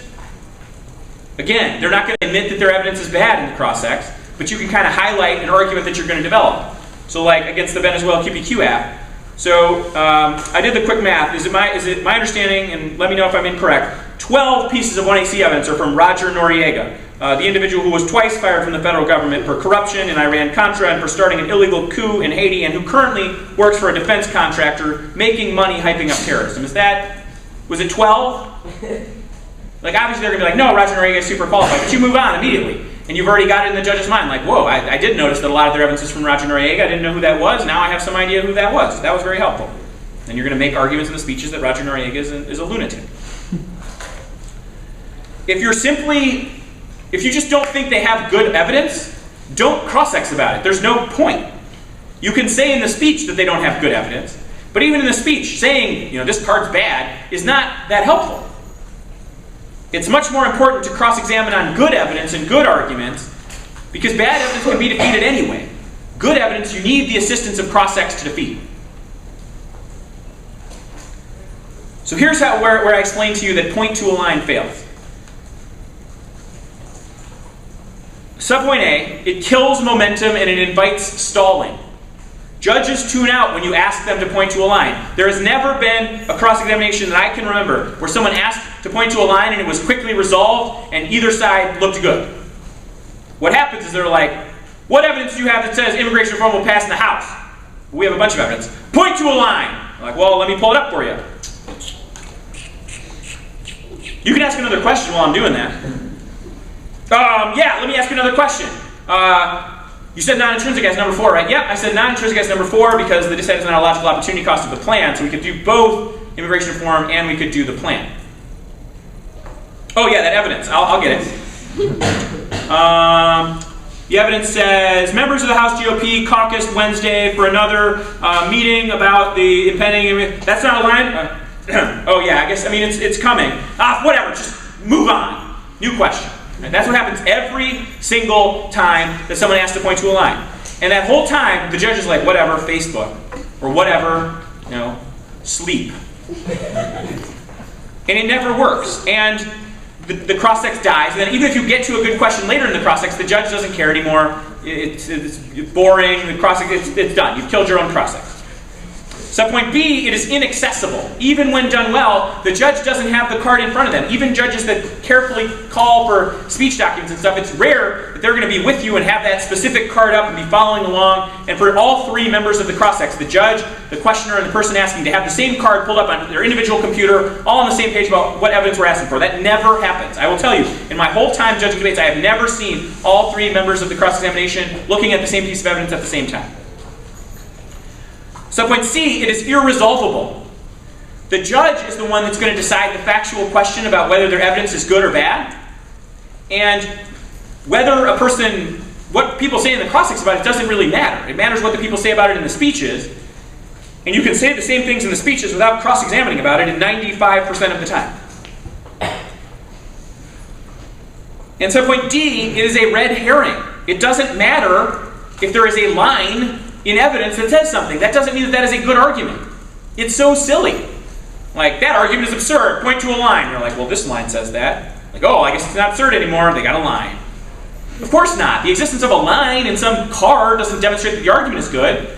Cross-X the argument. Disprove the argument. If you undermine the argument and the only warrant for the argument is like, well, we've got a line in our card, thanks to creative highlighting and underlining, and some weird sources, we've got the line. You're not going to win that argument. The team that undermined the thesis of the argument is going to win. Some of you are still, you just don't believe me. I've told this to so many people, and then I watch them cross-sex next round, and they're like, first question, point to a line. And the person's like, what line? I'm like, I don't know, I'm obsessed with lines. Please point. Please use 2 fingers, one on each hand, and please point. Immediately. If you're going to ask about evidence, if you just can't resist the instinct, because you just love pointing at things, establish what the claim they're trying to prove is in the process. Get them to agree to what the claim they're trying to prove is, what the conclusion they want to draw is. And then establish what the evidence would need to say in order to prove that claim in your speeches. And in the cross-sex, establish what the evidence needs to say, not what it does say. So the cross-sex time is to figure out what the argument needs to be. The speech time is to say, that's not what the argument proves. A great way to do evidence indictments is not to say their card doesn't say what they need it to say. It's to say their card says this other thing, which proves this, but not that. And that is what they need to win their argument. Their evidence suggests that competence of immigration reform is a fight in the House, which proves that it's controversial, but not that it won't pass, which is what their evidence needs to say to win the uniqueness. Much better. Number 7, ask flash-forward questions. Repco calls these trial balloons. We already talked about these, but basically, ask what their answers would be to an argument if you made it.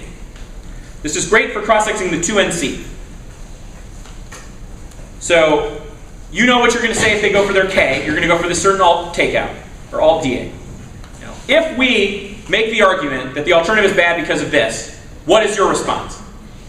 And that just gives them an opportunity to say their response. And it's super helpful because you can then decide, all right, I like that response. I'm not going to introduce that argument in the 1AR. That's not what we'll spend a lot of time on the 1AR. Or, that response was terrible. I feel great about that 1AR. That will be our entree-sized 1AR argument. And that I feel good about giving that 2AR against the K. Obviously, this can tip them off to what strategies you're thinking about. But it also serves an important clarification function to the judge. The judge kind of understands where you're likely to go in the late rebuttals. They're there with you the whole time. It saves speech time. It sets up a strategy. It allows you to defeat their arguments before they can even make the final version of them, which is an awesome way to debate. Figure out what they want to say, and then stop them from winning that argument before they even get to say the full version.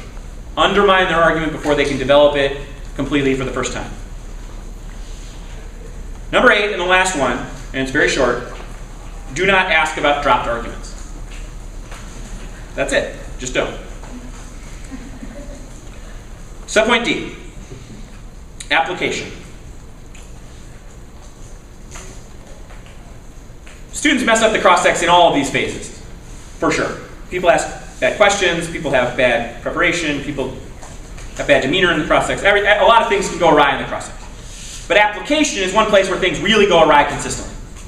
Sometimes, just by chance, I mean, both sides are kind of bad at the cross-sex, blind squirrel catches a worm, or catches a worm? No, blind squirrel gets a nut. Blind bird catches a worm? I don't know, whatever. Stupid analogy. Sometimes you're just like lucky into having a great cross-sex thread.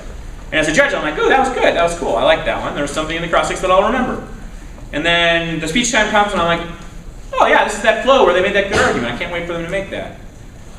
Oh, they're moving on. They didn't make the argument. That's sad. Why didn't they make the argument? That's stupid. They had a good argument, now they just introduced all these other bad arguments. Cross-sex threads are totally useless unless they work their way into the debate.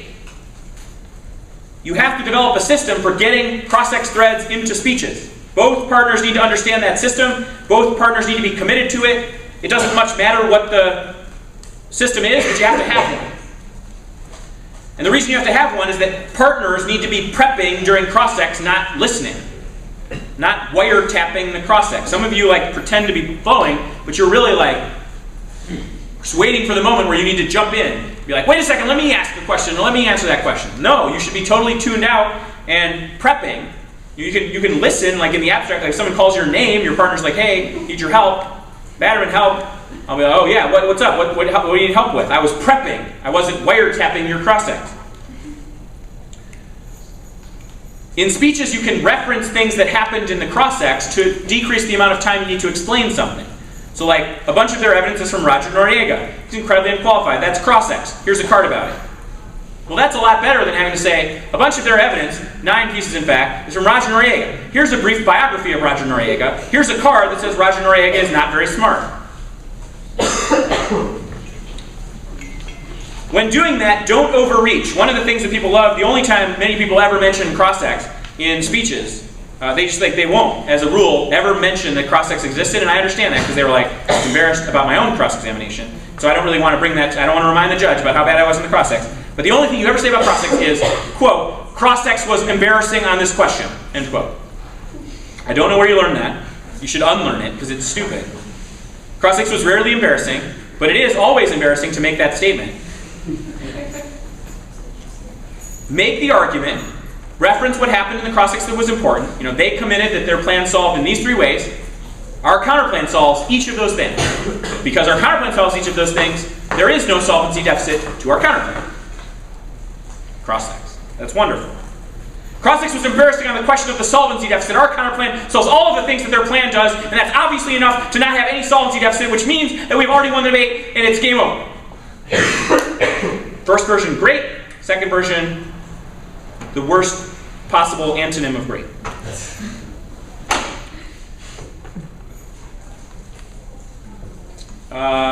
Roman numeral 4. We're on Roman numeral 4, right? Strategic responses to cross-examination. This is shorter. We've already talked about a lot of this. Number 1, answer your own questions. Always, every time. If something terrible happens, and the other team asks a question that you haven't thought about already, which should not happen, invite your partner in. Partner, don't jump in. So if I'm debating with Harry, and I'm the 1A, and I'm getting cross-sexed, and the 2N is ask me some question, and we hadn't talked about it, and I didn't know what to say, Harry could jump in, and he could be like, wait, I'll take that one. I'll take it. He's got it. All right, he's got it. That would be bad. What I should do is I should listen to the question okay, that's a tough one. I think Harry might be better equipped to answer that question. Harry, do you mind taking that one? Of course. And then Harry answers the question. Isn't that wonderful?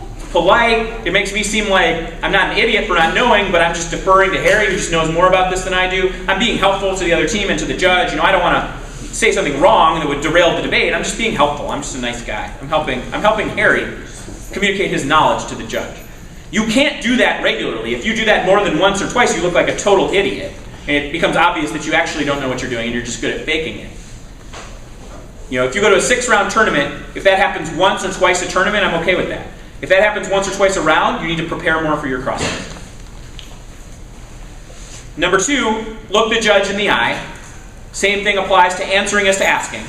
In the same way that the person who's asking cross-ex questions wants the judge to feel like they are asking questions on the judge's behalf, the person answering cross-ex questions wants to make it seem like they are answering on the judge's behalf.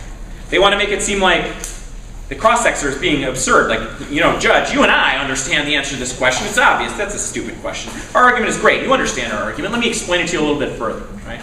You and me, judge, we're on the same page. The questioner, they're out to lunch. They're weird. They keep asking weird stuff. We know, right? You and me, we're like mind melded right now. You just get our affirmative, or you get our negative, right? The cross-ex person, either the questioner or the asker or the responder that better connects with the judge is the one that usually wins. And so in a great cross-ex, I love it because it's like both students are kind of doing the same thing. It's like I feel like the negative, the cross-ex of the one I see is asking questions that I want to ask, but I also think that the affirmative is like answering the questions that I would answer, and like they're doing the same thing. And it's like I love the cross-ex. The cross-ex is great. Those cross-exes are magical. But you have to focus on the judge. Not on your partner, not on prepping, not on your computer, not on over here, not on like over here, and whatever you do when you need to take a break. Lock in. Number 3, and this is really important, think before you speak. You should make an effort to answer all reasonable questions, but it is reasonable for you to take a moment. If you take like 3 seconds, no one notices. If you take 5 seconds, it starts to get a little weird. But until you take like 8 seconds, it's not that weird in human communication to pause. If I'm like, Cameron, how's your day going? If Cameron's like, my day's going pretty good, that's unnoticeable, right? That's only like 3 seconds. It's like he was like, my day's going pretty well. If I'm like, Cameron, how's your day? He's like,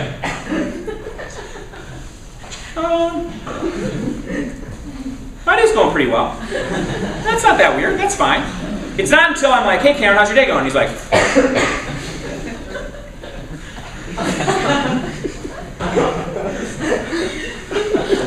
well, it's going well. That's when it gets weird. But you can walk it right up to the line of weird without anybody getting mad at you, without you being weird. And a lot of times the difference between answering in 1 second and answering in 3 seconds or answering in 5 seconds is the difference between saying something totally stupid that loses you the debate or taking a minute, recognizing that you're about to say something really stupid and saying something smart. Preparation is the most important thing with this. But take a second. Think like, all right, well, especially if it's a question that is like a little weird or it's like, geez, that seems loaded. Feel free to be like, I mean, that seems like a loaded question. Let me be clear that I understand what you're asking. That's great, that stalls. Or just be like, I mean, that's a good question. Let me think about that for a second. Well, all right.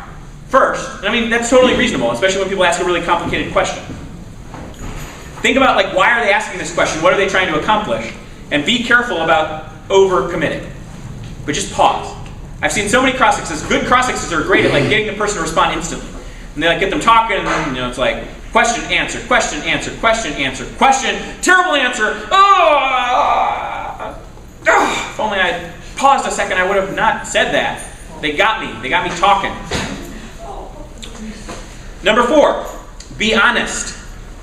You should always defend your arguments to the best of your ability, but if you don't know something, you should admit that you don't know, not make something up. So many debates are lost because someone makes up something in the cross-ex, and then the fact that they made that thing up matters hugely for the debate. They like made up a solvency claim, and then the counterclaim solved that thing, or they made up an impact, and then that impact lost to the critique. Or they made up something that their plan did, or their counterplan did, to try to answer a solvency question, and then their counterplan was no longer competitive, or their plan was not topical, or whatever. People do that all the time. If the other side makes a good point, it's okay to say, I mean, that's a good point, or that's a fair point, but, and then explain why, despite the good argument they made, you're still in good shape on the central issue. Number 5, don't overreach. When somebody asks you to take a stance on something or whatever, when they ask you to answer questions that aren't really related to your speech, it's okay to say, I mean, I don't think that that's really relevant to what we've just said in our speech. I'm not sure how I'd answer that question. I mean, I could think about it for a second for you, but I don't have an immediate response. I mean, if someone is like, you just read your 1AC and someone's like, what's your personal connection to the topic? I mean, I could think about that for a second. That's a big question. What do you mean by personal connection? It's like, that's kind of loaded. Like, have I ever been to Cuba? No, I haven't. What do you mean? It's like, well, why are you talking about this topic? Well, I mean, I think discussing Latin American policy is important. It's the assigned topic. I think it's important to talk about American policy. I guess that's why. I'm not sure what you're asking. And they'll just get frustrated and stop asking the question. But some of your instinct is to be like, well, I love Cuba. I have Cuban friends. I had some friends. They were from Cuba, or actually maybe from the Dominican. Actually, maybe they were just Mexican American. I don't know. I have none. I give up. Right? Your instinct to immediately respond and just overreach and be like, oh, I love Cuba. It's like the only thing that I ever think about. I wear Cuban pajamas when I go to bed. Same. You wear Cuban pajamas when you go to bed? That's kind of awesome. You're Cuban? So you have a personal connection to the Cuba time. You do. That's awesome. So don't take the bait. Don't take the bait and don't say something that you're going to regret saying that you haven't thought about saying. That's why preparation is so important. You know that question is coming. That's when to add to your list. Know what you're going to say to answer that. So why did you talk about federal government action? You're not the federal government. Where did you talk about race in your 1AC? People will ask you that this year.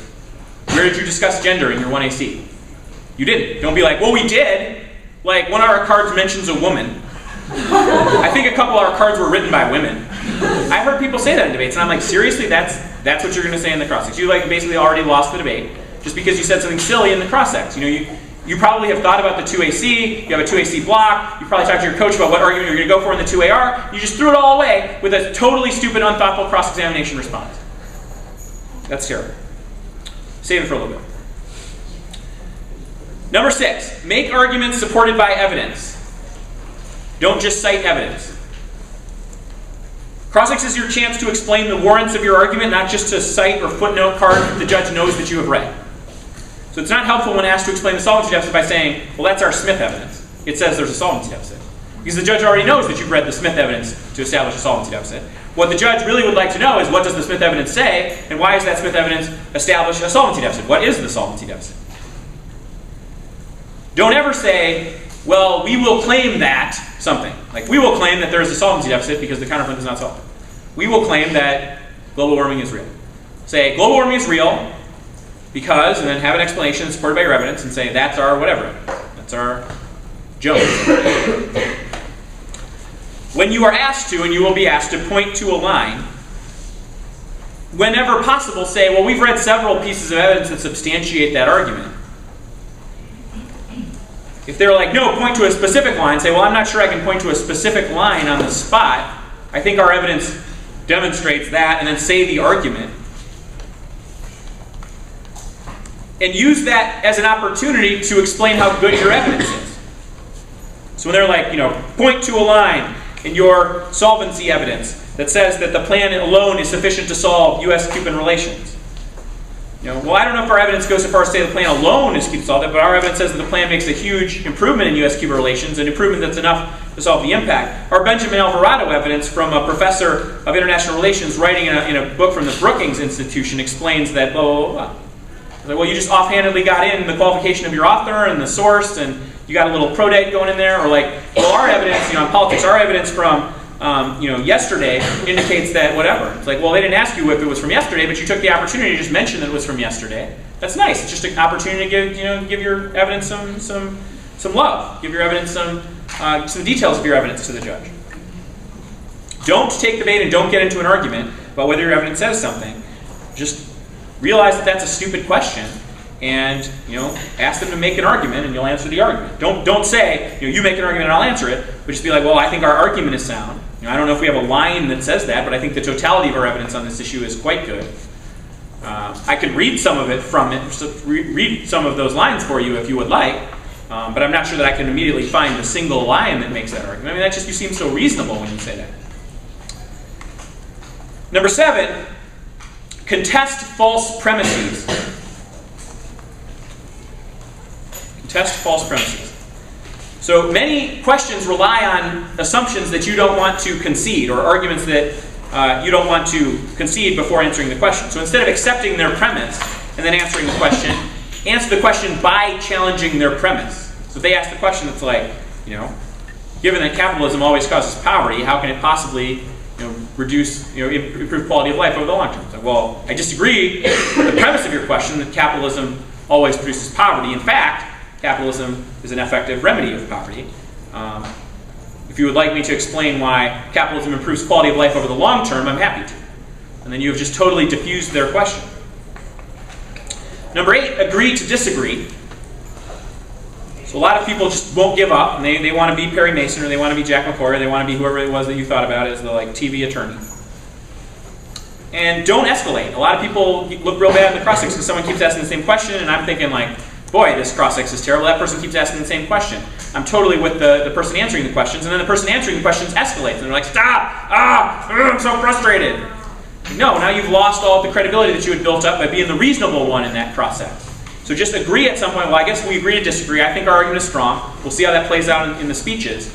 But if you need me to clarify our argument, I'm happy to do so again. That works really well. Number 9, if asked to explain. It's your speech time. And so if they're real slow and they don't have any urgency and there's these big slowdowns in the cross-sex, you have to find a way to keep talking. So if they're like, so what's advantage 2? Don't be like, it's hegemony. And just stand there until they ask the next question. Like, well, it's hegemony. Let me explain. Boom, boom, boom, boom, boom. Just details, arguments, citations of evidence. They're like, so what does the world of your alt look like? Don't be like, good. Better than your world. A lot like this one, only better. Explain. You'll be like, well, I don't know what you mean by a world of our alternative, but I can explain that our challenge to neoliberalism will result in better foreign policy in Latin America. It won't rely on economic incentives to shape behavior. It will not repeat the errors of the past when we supported authoritarian governments in order to expand access for U.S. markets. It will respect the rights and wishes of indigenous populations who lack a voice in international relations. Just keep talking. And number 10, and this is very important, be consistent. And this is why blocking cross-sex and thinking about cross-sex is so important. It's important that your cross-sex answers are consistent with the evidence that you've read in the debate, that your answers are consistent with the evidence that you will read in the debate in the future, and most importantly, that your explanation in cross-sex is consistent with the arguments you will make as the debate evolves, and especially in the final rebuttal. You should think about the final rebuttals whenever you're answering questions, and you should think, all right, if I answer the question this way, how does that shape the trajectory of the debate to come? And how does my answer affect our ability to win in those final rebuttals? Consistency in answering questions is immensely important.